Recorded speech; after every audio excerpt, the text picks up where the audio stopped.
So today I'm going to be fixing an issue that I have with the RV. If I leave the RV sitting for 3 or 4 days and it's in a little bit of shade, like you can see it's kind of shaded right here, the sun doesn't touch the solar panels very well and the battery will go dead. Please remember to like, subscribe, comment, and follow for more uploads like this. I'm pretty sure it's because the radio stays on all the time and I don't have a way to completely turn the radio off. The carbon monoxide detector, which is crucial for the RV, but if I'm not here, then I can't hear it, and what am I gonna do?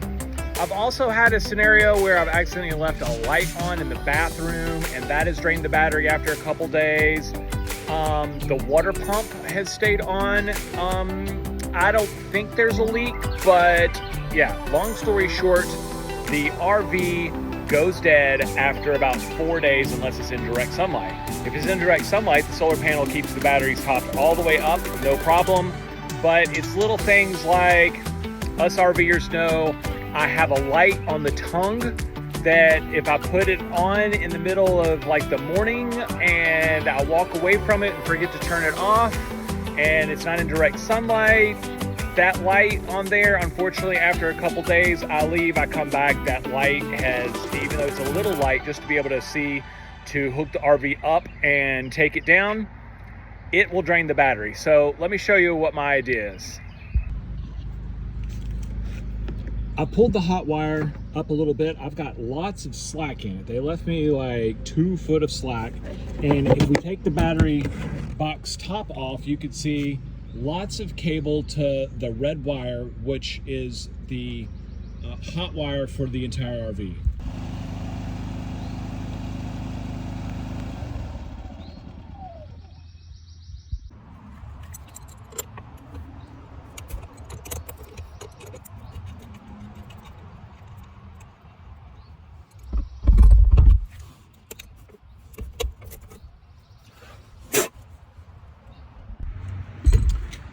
I think where I want to cut it is in such a way that I could still technically be able to have plenty of slack in case I wanted to put the battery and move the battery anywhere. So I'm going to cut it about right here, and that will leave me about, that'll give me about 2 foot. Still have the battery compartment come all the way up to there. If I mount it on the battery box, I can still take the battery box off.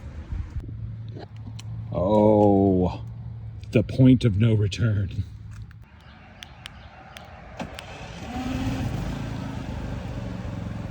After crimping this on, a couple of the wires did not crimp in there. So we are going to solder this together, heat shrink wrap it so that it should be a very good and solid connection.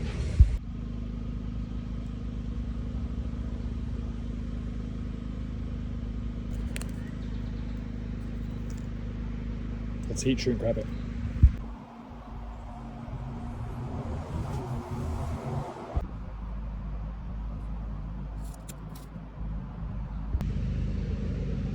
All right, I've got this heat shrunk and soldered and ready to go. Let's install. I need 2 holes about double this size, and I'm going to use this as a guard. Measure twice and cut once. I'm going to just put a hole, 2 holes right here for the 2 wires. Use this as a template to drill the holes so that I could put bolts and screws in it and so that it can look professional. Right there is where the cutoff for the hot side will be. Some may know this and some may not. What I have learned is that you want to keep the teeth showing a bit on either side, and then that will allow it to not only anchor into the plastic but also be a very sure fit. If it's too big, it could crack the plastic, and it's too loose, it'll wobble. So you want the teeth of the screw to be slightly outside the view of the drill bit that you're using. All right, so there are my 4 pilot holes.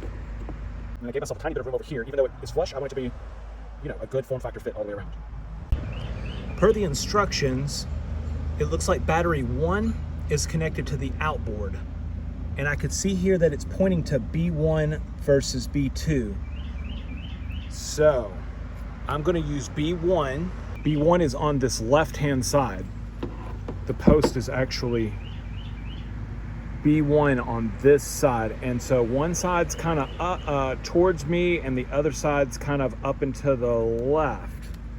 So I'm going to put one hole here and one hole here because that's the biggest drill bit that I have. So that's what I'm going to do, is put one side by side, and one will go here and there, and it looks like there's about 1 inch gap between the two. So that's about the hole size I'm going to make. All right, got these started. This will be the off and the on, just like on a boat. All right, let me get these tightened up and then we'll get it connected.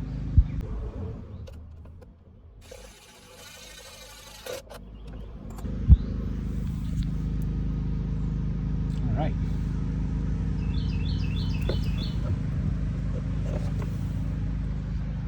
All right, let's hook it all back up now.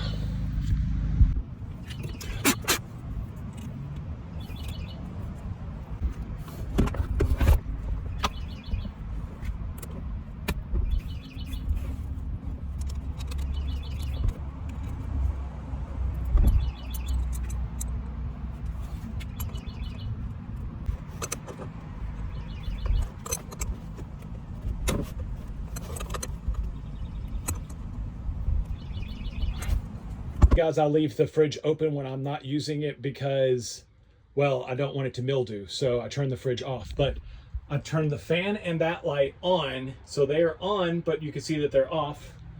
The radio off, which is, I think, the power drainer. And my little inverter over here that I run the Wi-Fi on when I'm on battery, it's on, but there's no lights on. So let's go test it out. So it's at the off position. Now, since that's attached to the battery, but also with the battery off, that means it's being controlled by solar. So off and on, so that's still on by solar. And that means this is on by, that's being ran off of solar. Because I have the solar panel and winch plugged directly into the battery along with the control panel, but the master is now off, which is why those lights were off. But let's turn it on.